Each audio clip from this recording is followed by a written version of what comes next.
por eso esta denuncia. Yo creo que cante Gente entendió la importancia de decidir, la importancia de participar. Hablar de América Latina en nuestros tiempos supone un desafío. Pese a la inmediatez y a la masificación de los medios, muchas son las consultas y las referencias, pero pocas reflejan de manera precisa e integral lo que ocurre en nuestra región. A veces un panorama desconocido para nosotros mismos. Este libro, América Latina en el Mundo, es un aporte. Pretende convertirse en una importante herramienta de consulta para entender nuestro continente y su lugar en el mundo y también en la historia. Hemos invitado en este cruce de palabras a uno de sus autores, el historiador Carlos Machado, cronista, investigador, escritor de referencia con su publicación Historia de los Orientales, editada en 1973, obra que llegó a vender poco más de 20.000 ejemplares y prohibida su venta en la dictadura cívico-militar uruguaya. Nos acompaña hoy y nos presenta este libro. Señor Machado, bienvenido a este cruce de palabras. Bueno, para iniciar, señor Machado, ¿cómo viene usted a integrar este equipo de este importante libro de cronología integral de América Latina en el mundo? Me sumo, ella llevaba ya unos años trabajando, a Nagui Marcilla, que es una amiga entrañable, graduada en Historia en La Plata, en la Argentina de nacimiento, después con una maestría en Canadá, y cuando nos conocemos, y nace una relación intensa, y coincidimos en que sin cronología no hay historia, que se necesita el antes y el después, que todo tiene sus causas y sus consecuencias, que hay un hilván histórico donde los hechos deben ordenarse para comprenderse, que tienen un contexto. Y así que pronto me integro al trabajo, me invita a sumarme y el trabajo empieza a engordar, aportando todo tipo de materiales. El libro tiene 21.000 entradas históricas y 15.000 entradas culturales, 9.000 biografías de latinoamericanos importantes, de modo que lo voluminoso complicó de algún modo la edición, hasta que fueron los venezolanos y el Bande, a los que estamos infinitamente agradecidos, a los que comprendieron la utilidad que pudiera tener, que creímos que tiene, hicieron posible la edición del libro. Que se está presentando este mes acá en Caracas, Venezuela, un libro muy voluminoso. Quería preguntarle, profesor, usted le tocó un momento muy difícil en Uruguay, aparte el exilio que usted vivió en su país. A propósito de toda esa experiencia, ¿cómo evalúa un trabajo como este, una cronología histórico-cultural de América Latina en nuestros tiempos? Bueno, fueron exiliados centenares de miles de uruguayos. Alguna vez supe que en San Marino vivían 3, o sea, en todo el mundo. Los uruguayos fueron a dar al Canadá, a Australia, a todo el mundo. Y eso ayudó a concientizar la integración, a conocer el mundo, a intercambiar experiencias y conocimientos, a vivir, que es otra dimensión, la evidencia de ese divorcio, esa fragmentación que nos separó en los inicios de la independencia, con el proceso de balcanización, donde nos desconocemos unos a los otros, donde estamos más al tanto en Montevideo, en Buenos Aires, de lo que pasa en Nueva York o en París, de lo que pasa en el Brasil o en Chile, por ejemplo, o ni que hablar con geografías más lejanas de América Latina. Temo que hay un esfuerzo empecinado. Lo comentaba hace un rato que había editado en el 74 un librito en Buenos Aires que se llamó La Patria Grande de Bolívar a Perón, de modo que es una preocupación sustancial que tiene cualquiera con mínimos conocimientos que advierte que estamos divididos, divorciados, fragmentados, que no solo hay un desconocimiento mayúsculo que a veces asombra. Yo, por ejemplo, los jóvenes en Uruguay, o donde yo también hago docencia, donde hablamos de Brasil y parecen no saber casi nada, donde la currícula de los estudios ignora esos problemas y en cambio atiende cosas ajenas. Tienen siempre una visión eurocentrista que quisimos impugnar. Claro. Quisimos ver el mundo desde acá, desde esta patria grande. Quisimos afirmar además la condición mestiza que tenemos, tan rica, de las que nos deberíamos sentir todos orgullosos. Pero no es así, o desgraciadamente no es así. Porque motivaciones muchas. en parte la vida, en parte el trabajo, los estudios, que van evidenciando esa necesidad de integrarnos, de conocernos, de arrimarnos. De conocernos un poco más. Porque no solo nos conocemos, sino que riñas vecinales, disputas con los vecinos más cercanos inclusive, han ido de alguna manera envenenando, generando más dificultades para la comprensión y la comunicación. Pensamos que faltaba.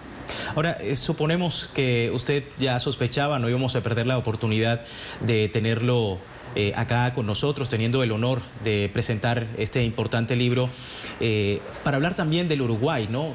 Desde su posición crítica como historiador, como profesor en historia de América Latina, ¿cómo ve usted el escenario en Uruguay? Bueno, el Uruguay parte justamente en el proceso de balcanización, se forma como consecuencia de una mediación inglesa para provecho inglés, nace lo que llamamos un estado tapón, que termina una guerra de Argentina y Brasil por la disputa de un territorio que ha pertenecido a las Provincias Unidas, que llamamos después la Argentina, y que ha sido ocupado por fuerzas portuguesas primero, convertidas luego en brasileñas. De modo que de alguna manera la aparición del Uruguay, y hay que deliberar en la constituyente que le dio formación, hay que inventarle nombre, porque esto ya ha sido siempre la banda oriental, después la provincia oriental, llamada Cisplatina por la ocupación portuguesa y después brasileña, pero hay que discutir el nombre y se barajan en la constituyente muchas variantes. Estado oriental del caudaloso Plata, por ejemplo, hoy seríamos caudalosos, parecería, bueno, porque no existía el Uruguay anterior, somos orientales y no uruguayos. Recién en los últimos años esa batalla parece perdida. Antes incluso la documentación, el himno uruguayo menciona orientales, hablamos de Artigas como jefe de los orientales, y eso va quedando sepultado por esa novedad que era la formación del Uruguay, un interés inglés muy específico, tanto que algunos, el embajador norteamericano por ejemplo entonces, advertía exactamente, se trata de crear una colonia británica disfrazada.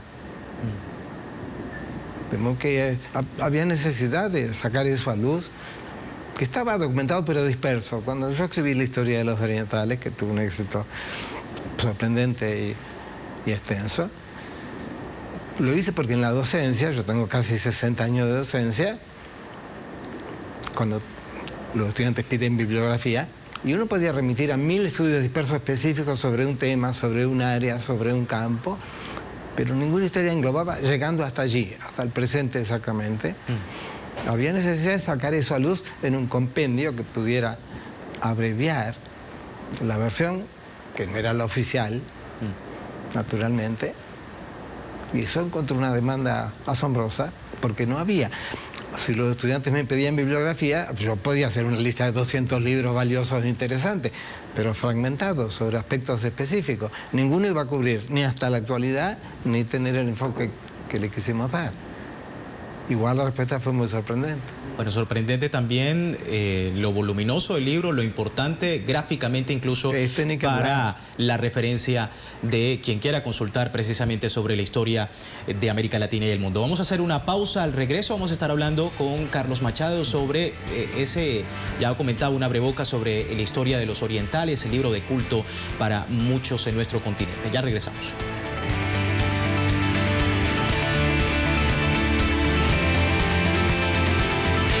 Telesur te conecta con la información. Estamos presentes en las redes sociales más populares, compartiendo tu visión del mundo, haciendo más dinámico y cercano el acceso a las noticias. Búscanos en tu red social favorita y conéctate con los acontecimientos del mundo de manera confiable y al instante. Porque el verdadero valor de la información es que sea compartida. Telesur, la señal informativa de América Latina.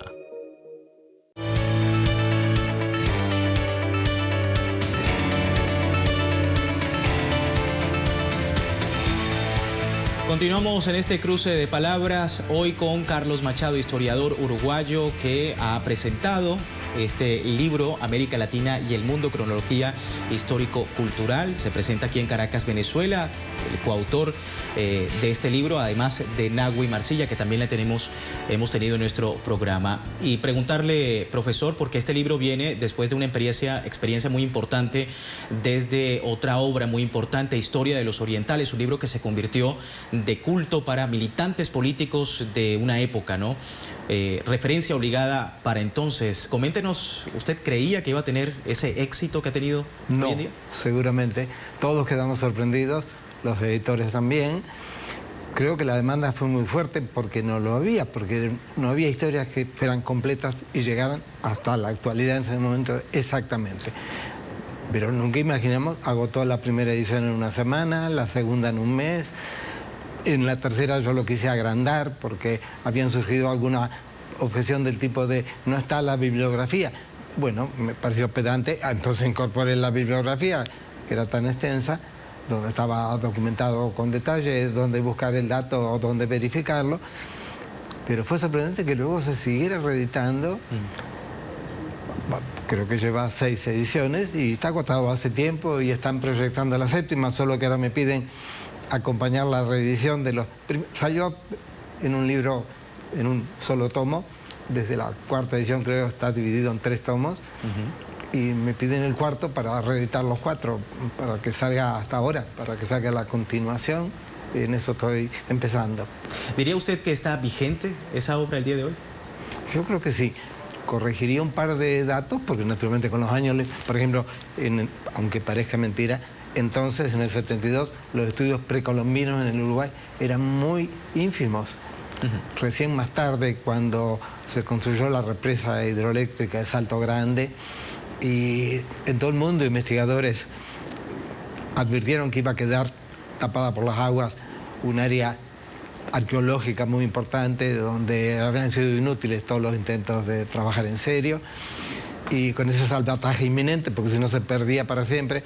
Ahí aparecieron expertos de todas partes y empezó a interesar la historia precolombina del Uruguay, que era, por cierto, modesta, pero que no se puede borrar e ignorar. Todos esos estudios son posteriores. Ahí esa parte hay que trabajarla de nuevo. En general suscribo todo lo que opinaba en el 72, es de diciembre del 72. Ahora, usted afirmó en su momento que a pesar del enfoque histórico de su obra, había una clara intención política. ¿Pasa lo mismo hoy en día con la cronología integral de América Latina y el mundo? Bueno, no puede disociarse porque todo es político de alguna manera, aun cuando supongamos que estamos ajenos a la política, estamos insertados en un contexto que tiene su lectura política irremediablemente. Profesor, en los tiempos actuales de la América Latina, ¿cuál tendría que ser precisamente el rol de un historiador? ¿Qué le recomienda usted, por ejemplo, a sus estudiantes ante el desafío de contar días que vive nuestra región latinoamericana? Bueno, el rol de todos debe ser estudiar, como Chávez decía con claridad, porque se trata... Siempre el mejor libro es el siguiente, el que pueda aparecer después. Dado que queda mucho por averiguar, queda mucho por investigar, queda mucho por comprender. Como que hay un trabajo siempre por delante que es inagotable, porque nuevos problemas, nuevas visiones, nuevas perspectivas. Pero hay nudos sustanciales que están adelante, ¿verdad? Somos un espacio fragmentado por razones intencionales. En diferente grado hemos padecido el subdesarrollo y la dependencia, que son términos que van ligados, porque la dependencia alimenta el subdesarrollo y el subdesarrollo alimenta la dependencia. Como que ese es el trabajo por delante. Estudiar para comprender, pero con la intención de incidir, con la intención de hacer. Ahora, profesor, ¿se puede o se debe reescribir la historia? ¿Usted qué dice? Se puede y se debe. Me parece que cada generación tiene su visión de la historia, la revisa para comprenderla según su mirada, que naturalmente varía, eso es dialéctico, pero con el tiempo la mirada es distinta, irremediablemente. O sea, cada generación tiene su problemática, su apuesta diferente. Es lógico que la historia se reescriba todo el tiempo. Ahora, uno de los historiadores que uno siempre encuentra referido en sus obras es Métol Ferré, que ya en su tiempo hablaba del concepto Estado-Nación. Fuimos muy amigos. ¿Es ese acaso la génesis de la patria grande? Sí. Alberto Mettoli y Vivian Trías han sido sustanciales en ese proceso. Fueron de una generación anterior a la mía. Fuimos muy amigos. Mucha influencia. Y tuvimos un trato muy fuerte y naturalmente creo que los libros son de un valor inmenso. Hay mucha influencia. Sí, ni que hablar. Nosotros, yo doy los cursos de Montevideo en la Fundación Vivian Trías, que escribió una biografía de Bolívar también. Y un espacio de la Fundación se llama Espacio Mettol, porque está dedicado a cultivar su legado, que fue tan rico. Tienen un pensamiento vigente todavía, mientras no reconstruyamos esa patria grande que no pudo ser inicialmente, estamos en deuda con ese proyecto, que es la intención de todos. Profesor, el imperialismo es un término muy recurrente en sus trabajos de investigación histórica. ¿Cómo ha influenciado precisamente nuestra historia como región y qué desenlace habría que esperar teniendo en cuenta los tiempos que corren? Estoy pensando, por ejemplo, en las recientes amenazas hechas por el presidente Obama a Venezuela, las duras campañas también con auxilios del gobierno estadounidense contra las gestiones de la presidenta Fernández en Argentina. Otro escenario muy parecido, el presidente Rafael Correa en Ecuador y la presidenta Dilma Rousseff en Brasil, donde se ha hablado también de campañas de desestabilización. Bueno, después del 91, la palabra pareció quedar fuera de moda y algunos intentaron silenciarla o desplazarla con otras calificaciones como si no hubiera más imperialismo, lo que naturalmente era incierto, de modo que la realidad desbordó y las evidencias de que sí que existe el imperialismo, sí que sigue manteniendo sus metodologías, sí que sigue intentando monopolizar el poder y el abuso. De modo que estamos en un episodio muy candente y muy importante, pero este es uno más, no puede sorprendernos, porque esas son las reglas del juego. El imperialismo opera para sojuzgar, para sacar provecho, para rapiñar. Y eso es verdad y existe, por más que lo rotulemos en diferentes formas. Estamos ante un ejemplo tan flagrante y evidente que ha motivado la solidaridad continental con mucha fuerza. Perfecto. Vamos a una pausa, si me permite, profesor Machado. Al regreso, más de esta entrevista, este cruce de palabras con Carlos Machado, historiador y coautor del libro América Latina y el Mundo. Ya regresamos.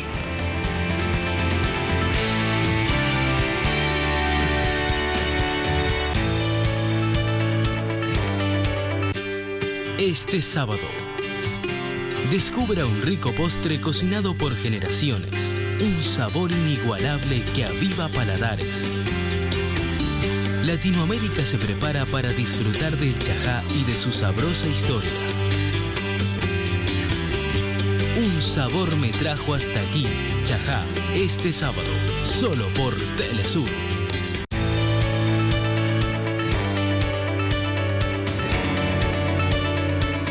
Seguimos en este cruce de palabras muy especial con Carlos Machado, historiador y coautor del libro América Latina y el Mundo, una cronología histórico-cultural que se presenta en Caracas, Venezuela. Y hablando un poco también, señor Machado, lo hemos mencionado, pues hay una tendencia política que existe en cualquier ámbito de la vida y también lo hay en sus obras. ¿Piensa que hay en este momento una vigorización del imperialismo para, digamos, colonizar la región latinoamericana? Sí, pero es contemporánea de una vigorización también de las respuestas, que son cada vez más crecidas y cada vez más visibles, de resistencia a ese intento imperial. ¿A la par? ¿Va a la par? A la par, digo, se alimentan recíprocamente. Cuando más grosero es el imperialismo, sus intentonas, más fuerte es la resistencia. Y precisamente como historiador, ¿cuál proceso político actualmente en América Latina le llama a usted la atención? Bueno, nosotros vivimos cerca del experimento boliviano, que parece espléndido en los logros. Estamos atentos a todo, ni que hablar, y a veces hasta no conocerlos cuesta comprenderlos, pero es evidente que hay dos bandos o dos alineaciones, por o contra el poder imperial, por o contra la dependencia del subdesarrollo. Nosotros tenemos, el libro pretende ser objetivo, no califica, menciona los hechos. Bueno, y objetivo implica ser honesto, no esconder nada, no disimular nada, pero es una objetividad comprometida. Nosotros estamos en una batalla contra los abusos, contra la desigualdad, contra la injusticia, que es la de todos los días y todos los campos. Y es una publicación, profesor, dividida en 3 épocas, porque si bien la actualidad es muy importante, también la historia de América Latina se divide en América indígena, América colonial y América independiente. ¿Por qué estas 3 divisiones? El trabajo arranca desde 1500, incluso en el proyecto inicial, que avanzamos bastante, se remonta más atrás. Y naturalmente pronto desbordó la magnitud, por eso editamos el siglo XX como una experiencia y se verá. Pero está pronto desde 1500 terminado. Y naturalmente entonces el volumen excedería absolutamente la posibilidad de una edición en un ejemplar. Porque está cuidadosamente trabajado, está verificado de manera obsesiva, diría. Hemos pasado a veces un día entero de trabajo con un dato que no lográbamos verificar. Los ejemplos son notorios. Por ejemplo, aparece Don Camurro, la novela de Machado de Assis en el Brasil, que es un hito de la literatura brasileña. Bueno, y la mitad de la biblioteca decía que era en 1900 y la mitad en 1901. Así como los pintores suelen no fechar los cuadros, incluso no nombrarlos, no titularlos. Eso ha generado 1000 consultas cuando viven personales, directas, para que verifiquen, o la dificultad de encontrar. En alguna ocasión ocurrió que parece inverosímil, cosas tan...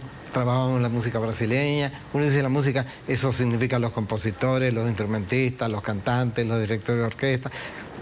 Significa música clásica, como algunos dicen, y folclórica o popular. Un tema como Garota de Ipanema, tan conocido, bueno, con un compositor y un letrista, Vinicio de Moraes y Benjamin, y sus sitios respectivos en internet dicen distinto a la fecha. O sea, alguno olvidó con imprecisión, y entonces uno pasa a veces el día entero para verificar cuál lo dice con exactitud, cuál está equivocado de su propia obra por algún descuido alguna. Eso pasa a cada rato. Claro. O encontramos fechas diferentes en diferentes fuentes. Entonces, hasta que no verificamos con mucho cuidado cuál es la correcta, es un trabajo muy largo de verificación de datos cuidadosos. Con mucha rigurosidad. Profesor, está trabajando actualmente en un nuevo proyecto. ¿Qué hay después? ¿Cuál es el siguiente paso después de esta obra? Bueno, te contaba que está la posibilidad de un 4º tomo de la historia de los orientales, que ya empecé a trabajar.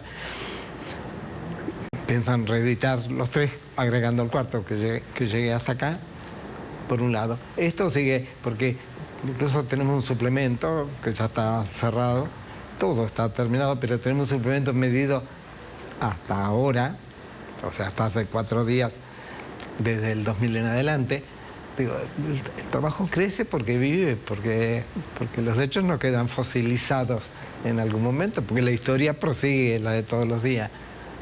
Bien, profesor, así finalizamos. Muchísimas gracias por este tiempo con la audiencia latinoamericana. A usted y a ustedes, y muchísimas gracias. Bien, el profesor Carlos Machado, un gran escritor, investigador, periodista uruguayo, que ha presentado Cronología Histórico-Cultural de América Latina y el Mundo, presentado este mes en Venezuela. Así finalizamos este cruce de palabras. Les invitamos a seguir con nuestra programación. Hasta una nueva oportunidad.